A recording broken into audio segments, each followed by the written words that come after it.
Hello traders, welcome back. നമ്മൾ നാളത്തേക്കില്ല, അതായത് 14-ാം തീയതിയിലേക്കുള്ള analysis check ചെയ്യുന്നതിന് മുൻപ് നമ്മൾ കഴിഞ്ഞ ദിവസത്തെ ലെവൽസും കാര്യങ്ങളും ഇന്നത്തെ മാർക്കറ്റിനകത്ത് ഏത് രീതിയിൽ വർക്ക് ചെയ്തെന്നുള്ള കാര്യങ്ങൾ നോക്കാം. അപ്പോൾ നമ്മൾ കഴിഞ്ഞ ദിവസം വീഡിയോനകത്ത് പറഞ്ഞിരുന്നു, ഈ ഒരു ഷോർട്ട് ടൈം ആയിട്ട് ഒരു ട്രെൻഡ് ലൈനിലൂടെയാണ് മാർക്കറ്റ് ഒരു ഹയർ ലോ എന്നുള്ള രീതിയിലാണ് മാർക്കറ്റ് ക്രിയേറ്റ് ചെയ്ത് പോയിക്കൊണ്ടിരിക്കുന്നത് എന്നുള്ളത്. സോ ആ ഒരു സാധനം ലെവൽ ഐഡൻറ്റിഫൈ ചെയ്തിരിക്കുന്ന ആളുകൾക്ക് ഇന്ന് മാർക്കറ്റ് ഓപ്പൺ ആയിരിക്കുന്നത് നമ്മൾ ആ ട്രെൻഡ് ലൈനിലാണ്. എക്സാക്റ്റ് ആ ട്രെൻഡ് ലൈനിലാണ് മാർക്കറ്റ് ഇന്ന് ഓപ്പൺ ആയിരിക്കുന്നത്. ആ ട്രെൻഡ് ലൈനിൻ്റെ ടോപ്പിലാണ് മാർക്കറ്റ് ഓപ്പൺ ആയിരിക്കുന്നത്. സോ കഴിഞ്ഞ ദിവസങ്ങളൊക്കെ മാർക്കറ്റ് ക്രിയേറ്റ് ചെയ്തിരിക്കുന്ന ഫോമാറ്റ് ഐഡൻറ്റിഫൈ ചെയ്തിരിക്കുന്നവർക്ക് രാവിലെ തന്നെ നല്ലൊരു ഓപ്പർച്യൂണിറ്റി ഉണ്ടായിരുന്നു. ആ ഒരു പുട്ട് ഓപ്ഷൻ രാവിലത്തെ ഓപ്പണിംഗ് തന്നെ വാങ്ങിയിരിക്കുകയാണ്. എൻ്റെ ഇന്നത്തെ ട്രേഡ് ഈ ഒരു ഇതിലായിരുന്നു. ഏകദേശം 2 മിനിറ്റോളം ഉണ്ടായിരുന്നല്ലോ ട്രേഡ് മാത്രം. കാരണം ആ ഒരു ക്യാൻഡലിനെ ഇവിടെ ഇതായിരിക്കുന്നത് നമ്മൾ കഴിഞ്ഞിരിക്കുന്ന 23,408 എന്നുള്ള കഴിഞ്ഞ ദിവസം നമ്മൾ ലെവലായിരുന്നു. അതിനകത്ത് റെസിസ്റ്റൻസ് വന്നൊരു ഫുൾ ബാക്ക് വന്നിരിക്കുന്ന സമയത്ത് തന്നെ ഞാൻ ക്ലോസ് ചെയ്തു. കാരണം നമുക്ക് ഈ എക്സ്പയറി ഡേയ്സിനകത്ത് ഒരുപാട് നേരം ഹോൾഡ് ചെയ്ത് നിൽക്കുക എന്നുള്ള രീതിയിൽ, കാരണം എത്ര നേരം ഹോൾഡ് ചെയ്യുന്നു അത്രയും പ്രീമിയം മെൽറ്റ് ആയിക്കൊണ്ടേയിരിക്കും. അപ്പോൾ ആ ഒരു സംഭവത്തിനകത്ത് രാവിലത്തെ ഒരു 2 മിനിറ്റ് ട്രേഡ് ഉണ്ടായിരുന്നുള്ളൂ. ഏകദേശം ഒരു 40 പോയിന്റോളം അതിനകത്ത് കവർ ചെയ്തെടുക്കാൻ കഴിഞ്ഞു. 40 പോയിന്റിനടുത്തുള്ള രീതിയിൽ എനിക്ക് ഇതിനകത്ത് ചെയ്തെടുക്കാൻ പറ്റി. ആ ഒരു ഇതുണ്ടായിരുന്നു. അതിനുശേഷം ഒരു കുറച്ച് നേരം ഒരു 9:45 വരെ ഉണ്ടായിരുന്നുള്ളൂ ആ ഒരു മൊമെന്റം എന്നുള്ളത്. അതിനുശേഷം ഒരു കംപ്ലീറ്റ് നമ്മൾ കഴിഞ്ഞ ദിവസം പറഞ്ഞിരുന്ന 23,410 23,363 കഴിഞ്ഞ ദിവസം പറഞ്ഞിരുന്ന ഒരു നോ ട്രേഡ് സോൺ ആയിട്ട് കൺസിഡർ ചെയ്യുന്ന ഏരിയയാണ് എന്നുള്ളത് കഴിഞ്ഞ ദിവസം വീഡിയോസിനകത്തൊക്കെ പറയുന്നു. സോ അതിനുശേഷം മാർക്കറ്റ് ഏകദേശം ഈവനിങ് സമയം വരെ, ഈവനിങ്ങിനകത്ത് ഇന്നൊരു 0/0 എന്നുള്ള രീതിയിൽ പോലും ഒരു ഓപ്ഷനോ കാര്യങ്ങളോ ഒന്നും കിട്ടിയിട്ടുണ്ടായിട്ടില്ല. കാരണം ഇവിടുന്ന് കിട്ടിയിരിക്കുന്ന പുൾ ബാക്ക് പോലും ഈ ഒരു 40 പോയിന്റിന് വേണ്ടി വന്നിരുന്നത് ഏകദേശം 2:15 മുതൽ 3:15 വരെ 1 മണിക്കൂർ കൊണ്ടാണ് ഈ ഒരു 40 പോയിന്റ് കവർ ചെയ്ത് പോയിരിക്കുന്നത്. സോ ആർക്കും ഒരു ഓപ്ഷൻ സെല്ലേഴ്സിന്റെ ഒരു മാർക്കറ്റ് ആയിരുന്നു രാവിലെ ഒരു 10 മണിക്ക് ശേഷം. ഈ ഒരു മാർക്കറ്റിനകത്ത് ആർക്കും വലിയ രീതിയിലുള്ള ഓപ്ഷൻ ബയേഴ്സിനുള്ള ഒരു മാർക്കറ്റ് ആയിരുന്നില്ല. രാവിലെ ഉണ്ടായിരുന്ന കുറച്ച് മൊമെന്റം അത് ഐഡന്റിഫൈ ചെയ്ത് ക്യാച്ച് ചെയ്യാൻ പറ്റിയിരിക്കുന്നുള്ളൂ. നല്ല രീതിയിൽ പ്രോഫിറ്റ് കിട്ടിയില്ലായിരിക്കും. ആ രീതിയിലാണ് ഇന്ന് നിഫ്റ്റിക്കകത്ത് കൺസിഡർ ചെയ്തിരിക്കുന്നത്. ഇന്ന് ബാങ്ക് നിഫ്റ്റിയുടെ കേസ് നോക്കുകയാണെങ്കിൽ കഴിഞ്ഞ ദിവസം നമ്മൾ പറഞ്ഞിരുന്നു, ഒരു ട്രെൻഡ് ലൈനിലൂടെയാണ് മാർക്കറ്റ് ഫോളോ ചെയ്ത് പോയിക്കൊണ്ടേയിരിക്കുന്നത്. കഴിഞ്ഞ ദിവസം ക്രിയേറ്റ് ചെയ്തിരിക്കുന്ന ഒരു ട്രെൻഡ് ലൈൻ ഉണ്ടായിരുന്നു. ആ ട്രെൻഡ് ലൈനിലാണ് കഴിഞ്ഞ ദിവസം രാവിലത്തെ ഒരു മൊമെന്റം കഴിഞ്ഞതിന് ശേഷം മാർക്കറ്റ് ആ ഒരു ട്രെൻഡ് ലൈനിലൂടെ തന്നെയായിരുന്നു മാർക്കറ്റ് വന്നിരുന്നത്. സോ അതിന്റെ ബാലൻസ് തന്നെയായിരുന്നു ഇന്നത്തെ മാർക്കറ്റും. മാർക്കറ്റ് ഒരു ഗ്യാപ്പ് അപ്പിൽ ഓപ്പൺ ചെയ്തു.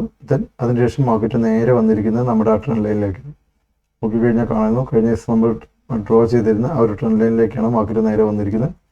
ഒന്ന് മാർക്കറ്റ് മുകളിലേക്ക് പോയി, വീണ്ടും ഒരു താഴെ വന്നു, വീണ്ടും മുകളിലേക്ക് പോയി, വീണ്ടും താഴെ വന്നു. അതിനുശേഷമുള്ള മാർക്കറ്റ് ഒരു സൈഡ് വേസ് ആയിട്ടാണ് മാർക്കറ്റ് പോയിരിക്കുന്നത്.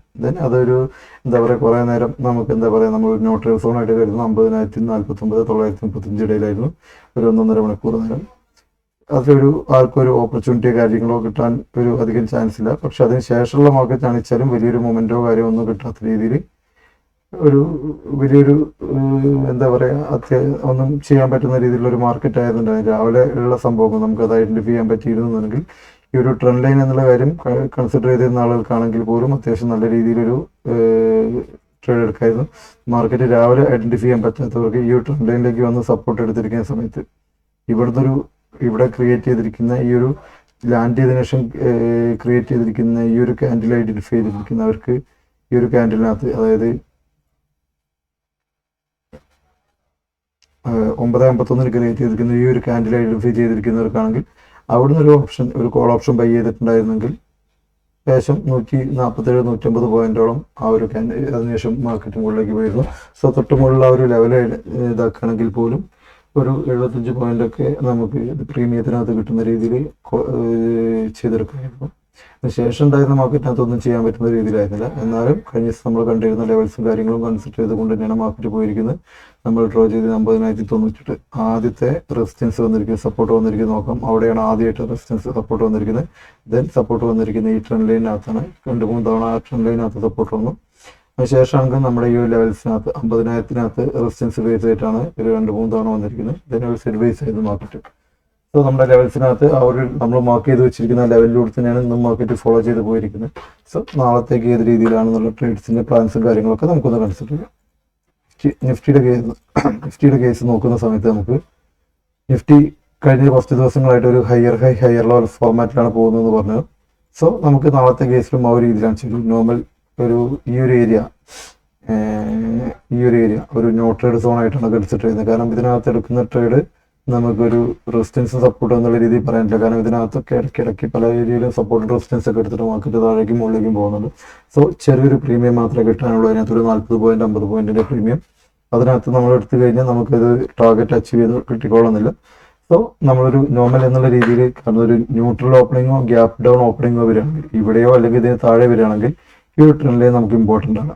ഈ ഒരു trend line multiple times touch എടുത്തിരിക്കുന്ന ട്രെൻഡ് ലൈനാണ്.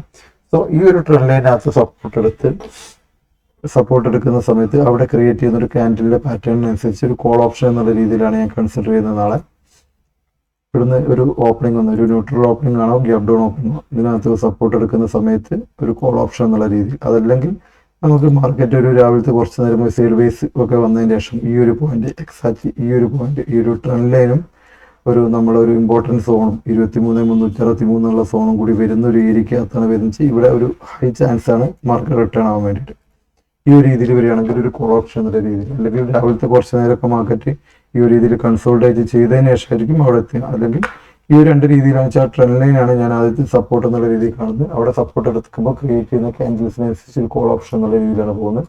നല്ലൊരു എക്സ്ട്രീം ബിയറിഷ് എന്നുള്ള രീതിയിലാണ് മാർക്കറ്റ് പോകുന്നതെന്നുണ്ടെങ്കിൽ, ആ ഒരു ട്രെൻഡ് ലൈനും ബ്രേക്ക് ചെയ്ത് താഴേക്ക് പോവുകയാണെന്നുണ്ടെങ്കിൽ ഇവിടെ കിട്ടുന്ന ഒരു റീടെസ്റ്റ്, ഇവിടുന്ന് കിട്ടി തിരിച്ച് കിട്ടുന്ന റീടെസ്റ്റിനകത്ത് ഈ ഒരു ഏരിയ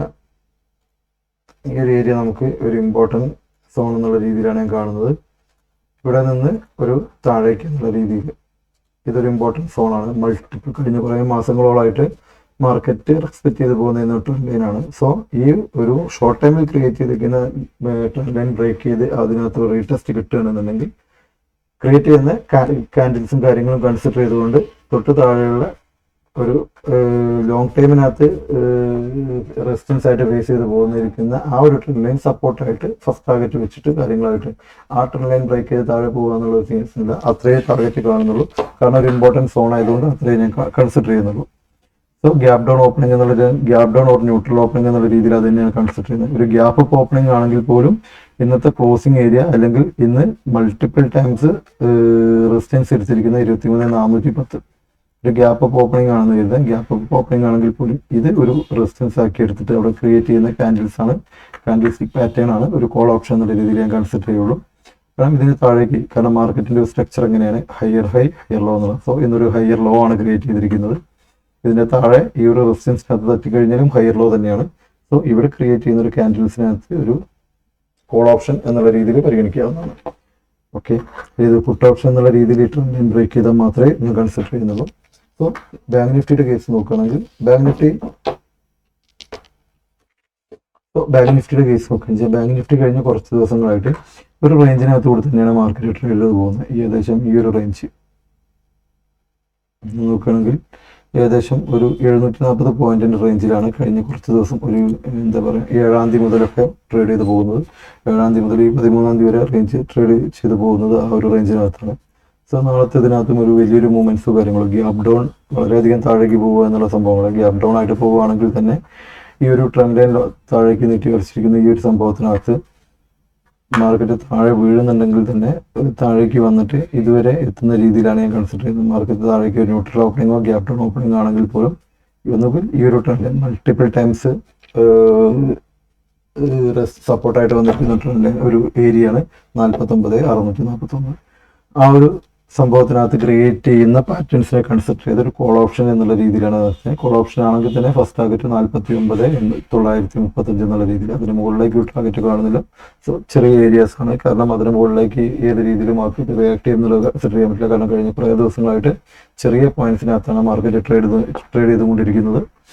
ഒരു കോൾ ഓപ്ഷൻ ആണെങ്കിൽ തന്നെ ഇത്രയും ഏരിയക്ക് അത്ര ഒരു ട്രേഡ് മാത്രമേ ഞാൻ കൺസിഡർ ചെയ്യുന്നുള്ളൂ. അതിന് മുകളിലേക്കുള്ള ഒരു നോ ട്രേഡ് സോൺ ആയിട്ടാണ് കൺസിഡർ ചെയ്യുന്നത്.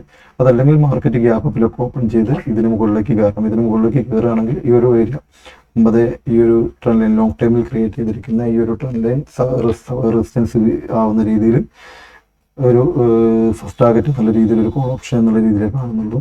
അതും 50,254 ക്രോസ് ചെയ്ത് മുകളിലേക്ക് കയറുകയാണെങ്കിൽ മാത്രം. അതിന് താഴെയുള്ളതൊന്നും ഇതാക്കുന്നില്ല. ഒരു പുട്ട് ഓപ്ഷൻ എന്നുള്ള രീതിയിലാണ് ഇപ്പോൾ കഴിഞ്ഞ ദിവസങ്ങളൊക്കെ വന്നിരിക്കുന്ന രീതിയിൽ ഈ ഒരു ലെവലിന്റെ മുകളിലേക്കൊരു ഗ്യാപ്പ് ഓപ്പണിംഗ് കിട്ടി.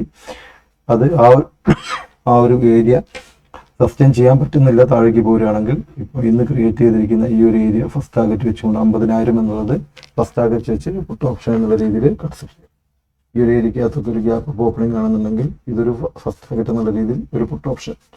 50,000 ഒരു മേജർ സോണാണ് കഴിഞ്ഞ ദിവസങ്ങൾ. സോ നിഫ്റ്റിക്കകത്ത് നാളെ ഒരു വലിയൊരു മൊമെൻറ്റം എന്നുള്ള രീതിയിൽ കൺസിഡർ ചെയ്യുന്നില്ല. കാരണം നാളെ മറ്റന്നാളും നാളെ കഴിഞ്ഞാൽ 2 ദിവസം ട്രേഡിംഗ് ഇല്ലാത്ത ദിവസങ്ങളാണ്, ലീവാണ് മാർക്കറ്റിന്. സോ അധികം ആരും ഒരു ഹോൾഡ് ചെയ്യുന്ന രീതിയിൽ മാർക്കറ്റിനകത്ത് ഒരു സെയിൽ ബേസ് മാർക്കറ്റ് ആകുമെന്ന രീതിയിൽ തന്നെയാണ് കൺസിഡർ ചെയ്യുന്നത്. സോ നാളെ ബാങ്ക് നിഫ്റ്റിയിലും ഈ രീതിയിൽ തന്നെയാണ് കൺസിഡർ ചെയ്യുന്നത്. സോ നാളത്തേക്കുള്ള ലെവൽസും കാര്യങ്ങളൊക്കെ എങ്ങനെയാണ്, സോ നാളെ മാർക്കറ്റിൽ ഏത് രീതിയിൽ പാറ്റേൺസ് കാര്യങ്ങൾ ക്രിയേറ്റ് ചെയ്യുന്നു എന്നുള്ള രീതിയിൽ നോക്കാം. ഓക്കെ, അതിനുശേഷം ഏത് രീതിയിൽ ക്രിയേറ്റ് ചെയ്ത് നോക്കിയിട്ട് മാർക്കറ്റ് എങ്ങനെ റിയാക്ട് ചെയ്ത് നോക്കിയിട്ട് ട്രേഡും കാര്യങ്ങളും നമുക്ക് എക്സിക്യൂട്ട് ചെയ്യാം.